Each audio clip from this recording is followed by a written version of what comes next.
Hello students, welcome to Gupta classes. इस lecture में हम लोग जो है वर्क एनर्जी थ्योरम जो है इसके बारे में डिस्कशन करेंगे। लास्ट लेक्चर में हमने डीएलेम्बर्ट्स प्रिंसिपल से क्वेश्चंस कैसे सॉल्व किया जाता था उसको हमने लगाया था। ठीक है, स्टैटिक को डायनेमिक में कन्वर्ट करके डायनेमिक इक्विलिब्रियम जो भी फोर्सेस सिस्टम लग रहा है उसको हम डायनेमिक इक्विलिब्रियम में कन्वर्ट करके आसानी से सॉल्व कर लिए थे, और उस फोर्स जो कि निगेटिव डायरेक्शन में मैट करते थे उसको हम क्या कहते थे, इनर्शिया फोर्स। ठीक है, अब जो है हम लोग क्वेश्चन सॉल्व करने के लिए कौन सा मेथड अप्लाई करेंगे, work energy method. Work energy method होता क्या है पहले इसको समझते हैं और उसको हम कैसे अप्लाई करेंगे क्वेश्चंस को जो है सॉल्व करने के लिए। ठीक है, तो आइए देखते हैं। मान लीजिए एक कोई ऑब्जेक्ट है, इस पे बहुत सारे फोर्स लग रहे हैं, बहुत सारे फोर्स लग रहे हैं। तो डीएलेम्बर्ट्स ने क्या कहा था कि जो है सारे फोर्स का जो है आप रिजल्टेंट ले लीजिए और उसका जो इफेक्ट आता है MA, जैसे मान लीजिए ए एक्सेलरेशन से मूव कर रहा है तो MA नेट फोर्स होगा, तो माइनस MA करके इसको जीरो कर दीजिए और क्वेश्चन सॉल्व कर लीजिए। इन्होंने क्या कहा, वर्क एनर्जी थ्योरम क्या कहता है कि जो है इतने सारे फोर्स लग रहे हैं अगर इस पे, तो इस कुछ ना कुछ डिस्प्लेसमेंट तो इसमें होगा ना, डिस्प्लेसमेंट होगा ना। तो मान लीजिए जो डिस्प्लेसमेंट कुछ है, मान लीजिए ये ऑब्जेक्ट यहां था, मूव होके क्या हो गया, इधर आ गया, मान लीजिए थोड़ा सा डिस्प्लेसमेंट हो गया। अब आपको पता है कि वर्क को हम कैसे डिफाइन करते हैं, तो work is defined as the multiplication of the force and displacement in the direction of the force. ठीक है, ये आपको क्लियर है। तो फोर्स और डिस्प्लेसमेंट के जो है मल्टीप्लीकेशन को हम क्या कहते हैं, वर्क कहते हैं। क्या कहते हैं बच्चों, वर्क कहते हैं। क्या कहते हैं, वर्क डन, वर्क डन।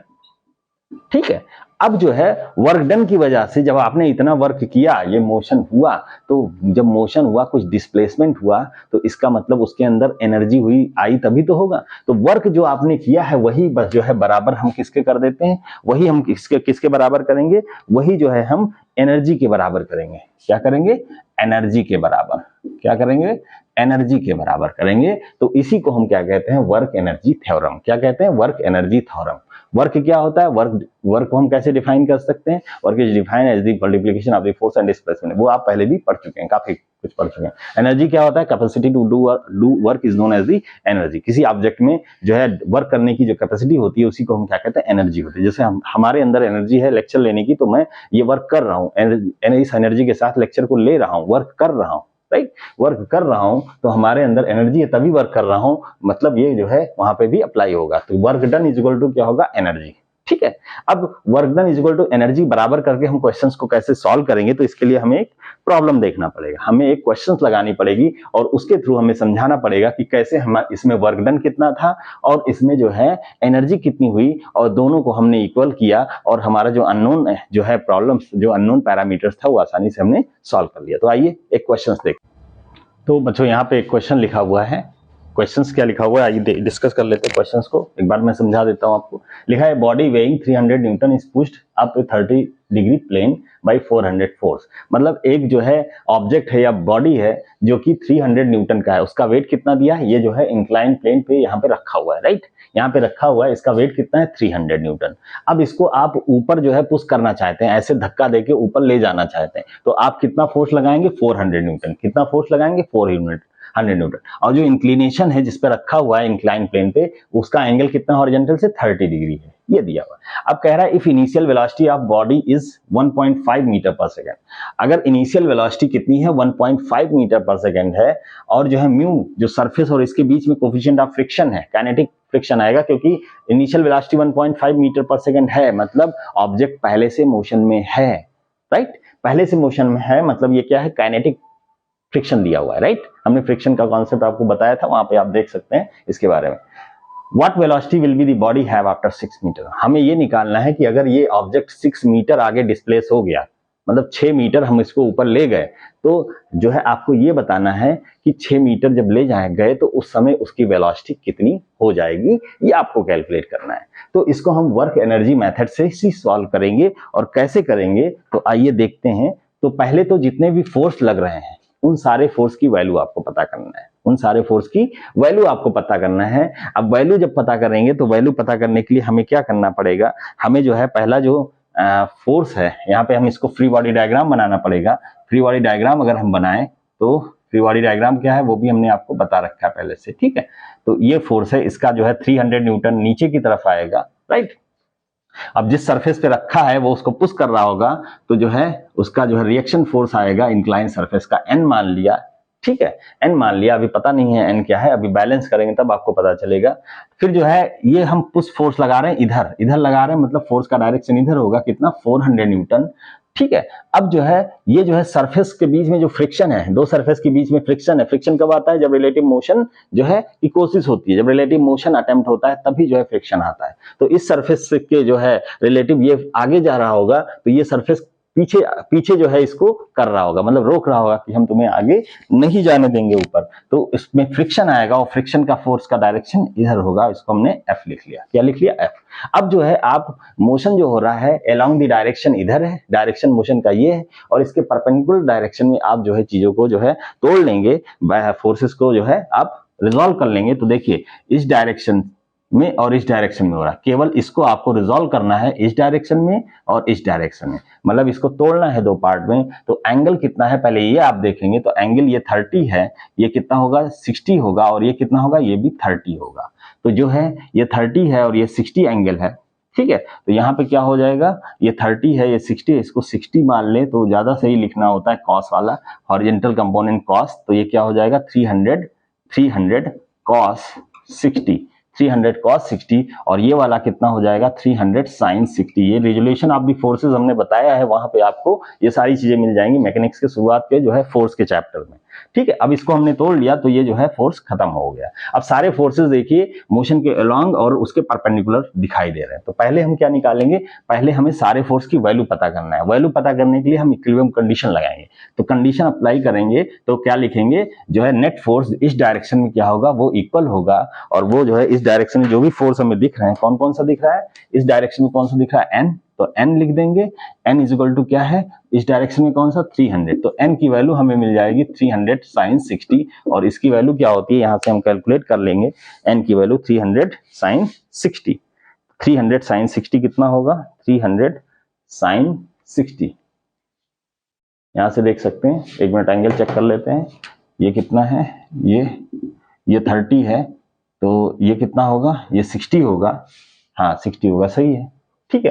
तो ये क्या हो जाएगा 300 cos 60, और ये क्या होगा 300 sin 60, तो n इज इक्वल टू क्या होगा 300 sin 60 हो जाएगा, ठीक है, 300 sin 60। तो इसकी वैल्यू अगर हम देखें तो n इज इक्वल टू कितना आ जाएगा, 300 sin 60, कैलकुलेटर से ही सॉल्व करेंगे, 259.80 हमें सारे फोर्सेस की वैल्यू कैलकुलेट करनी, जो भी फोर्सेस इस पे लग रहे हैं, ठीक है। मेनली हमें फोर्सेस इस डायरेक्शन में जो लग रहे हैं वही कैलकुलेट करना है, क्योंकि वही रेस्पॉन्सिबल है मोशन के लिए, डिस्प्लेसमेंट के लिए, राइट, जिससे कि हम वर्क कैलकुलेट कर सकते हैं। अब एन हमने कैलकुलेट कर लिया, तो फ्रिक्शन फोर्स क्या होता है, म्यू टाइम्स एन। म्यू कितना है, म्यू दिया है 0.2 इंटू एन कितना आया 259.80, इसको हम कैलकुलेट करेंगे तो फ्रिक्शन फोर्स कितना आ जाएगा, यहां से हम इसको कैलकुलेट कर लेंगे 0.2 से मल्टीप्लाई करके, तो 51.96 कितना आएगा, 51.96, ये आ गया फ्रिक्शन फोर्स। अब फ्रिक्शन फोर्स हमें मिल गया, अब हमें कौन सा फोर्स निकालना है, बस दो ही फोर्स आई थिंक जो है जरूरत थी, फ्रिक्शन फोर्स और वेट तो हमें दिया ही है, ठीक है, और एक फोर्स जो है ये तो इधर लग ही रहा है, ठीक है। तो हमें इस डायरेक्शन में हमें तीनों फोर्स 400 ये लग रहा है, ये 300 cos 60, और ये क्या है एफ की वैल्यू हमें पता चल गया, राइट। अब हम इसमें वर्क डन कैसे लिखेंगे, वर्क डन कैसे लिखेंगे, तो वर्क डन जो है, वर्क डन जिधर फोर्स लग रहा है, मोशन जिधर हो रहा है उसी तरफ जो है वर्क डन का फार्मूला लिखेंगे। तो वर्क डन क्या होगा, net force into displacement, net force into displacement. अब नेट फोर्स क्या होगा, नेट फोर्स इधर ही लग रहा है, तो क्या होगा, नेट फोर्स अगर हम इस डायरेक्शन में लिखें तो कितना हो जाएगा, इस डायरेक्शन में नेट फोर्स अगर हम लिखें तो कितना हो जाएगा, यहाँ पे देखें क्या हो जाएगा, पहला कौन सा फोर्स 400 दिया है, 400, बाकी इधर जो दिए हैं कौन कौन सा, एक ये और एक एफ, दोनों को माइनस कर देंगे, 400 माइनस 300 cos 60 माइनस एफ कितना है, एफ है 51.96 इज इक्वल टू ये क्या हो गया, नेट फोर्स हो गया इनटू डिस्प्लेसमेंट। डिस्प्लेसमेंट क्या है हमारा दिया है कितना, आफ्टर 6 मीटर, 6 से मल्टीप्लाई करेंगे, ये क्या हो गया, हमने वर्क कैलकुलेट किया। तो जो है यहां से हम एक बार, आई थिंक ये आपको क्लियर हो गया होगा, तो ये हम पहले लिख लेते हैं कि जो है एफ कितना आया है, एफ आया है 51.96 आया है, ठीक है। बाकी जो है हम यहाँ पे इसको इरेज कर देते हैं, ये हमने फोर्स को कैलकुलेट करने के लिए बैलेंस किया है, राइट। अब मोशन हो रहा है तो हमें क्या निकालना पड़ेगा, वर्क निकालना है। तो वर्क जो है हम क्या लिख सकते हैं, वर्क का जो फार्मूला होगा, वर्क होता है नेट फोर्स इनटू डिस्प्लेसमेंट। क्या होता है, नेट फोर्स इनटू क्या होगा, displacement in the direction of force, displacement. अब नेट फोर्स क्या होगा, मोशन जो है इधर हो रहा है तो नेट फोर्स क्या होगा, उधर ही होगा, और उधर नेट फोर्स क्या होगा, इधर फोर्स माइनस इधर जो लग रहे हैं, राइट।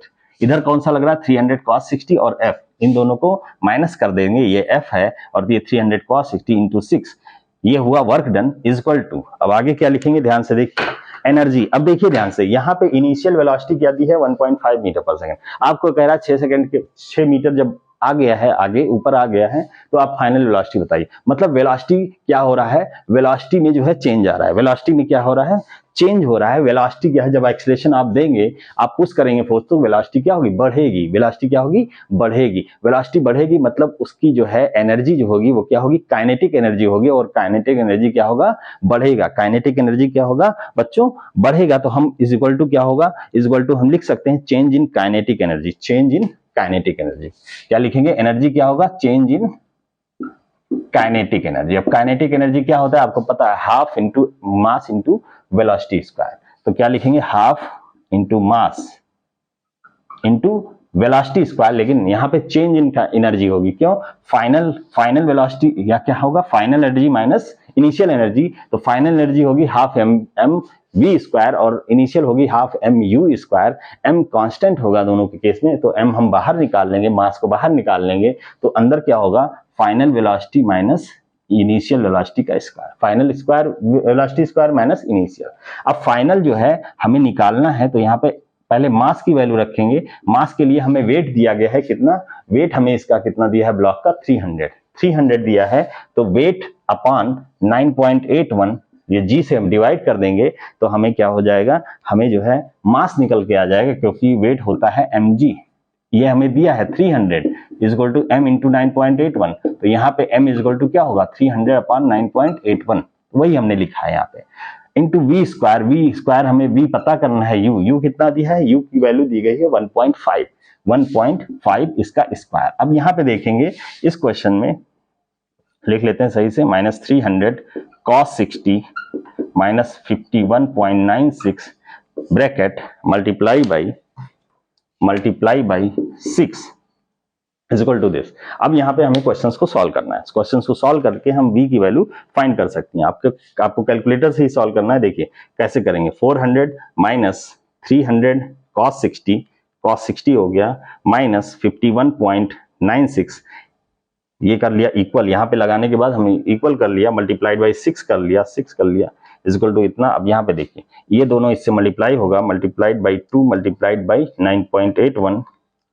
9.81, ठीक है, फिर डिवाइड होगा माइनस अपॉन 300 कर देंगे, ये आ गया हमारा इतना। मतलब ये पूरी की वैल्यू हमने इधर लाके रख दिया, कितना 77.71 आया। अब क्या होगा, ये इधर आएगा तो क्या होगा, प्लस 1.5 स्क्वायर कर देंगे, तो ये कितना हो जाएगा 79। मतलब हमारे पास जो वी स्क्वायर की वैल्यू आई है, वी स्क्वायर की वैल्यू आई है 79.96 आई है, ठीक है, 79.96 आई है। अब बी निकाल लेंगे तो यहीं से जो है स्क्वायर रूट ले लेंगे, आंसर लगा देंगे तो सीधे 8.942 मीटर पर सेकेंड। तो ये हमारा जो है फाइनल वेलोसिटी आ गया, जब इतना सारा फोर्स लगाने के बाद जो है ऑब्जेक्ट 6 मीटर जो है डिस्टेंस पे डिस्प्लेस हुआ है, 6 मीटर आगे पहुंचा है, इंक्लाइंड प्लेन के ऊपर पहुंचा है, तो उस समय वेलोसिटी इतनी होगी। पहले कितनी थी, 1.5। इसका मतलब क्या हुआ, जो भी फोर्स लग रहे थे वो इसकी एनर्जी को इसने बढ़ाया, जिसकी वजह से उसने जो है वेलोसिटी गेन किया, और वेलोसिटी फाइनल जो है कुछ और बढ़ गई। पहले 1.5 थी, बाद में काफी ज्यादा बढ़ गई, 8.942 मीटर पर सेकेंड हो गई।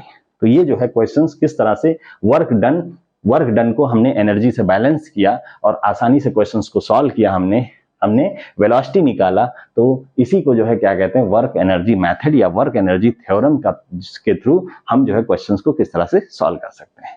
तो वर्क एनर्जी थ्योरम बेसिकली होता क्या है कि अगर किसी ऑब्जेक्ट पे बहुत सारे फोर्स लग रहे हैं तो उसके अंदर जो वर्क डन होगा वो उस ऑब्जेक्ट के अंदर जो एनर्जी गेन होगा उसके बराबर होगा। बस इतना सिंपल सा कॉन्सेप्ट है। तो आपको अगर वीडियो पसंद आया हो तो आप लाइक कर दीजिए, इसको शेयर भी करिए, और सब्सक्राइब अगर नहीं किया है तो वो भी आप कर लीजिए, क्योंकि ऐसे आगे वीडियो मिलते रहेंगे। Thank you very much.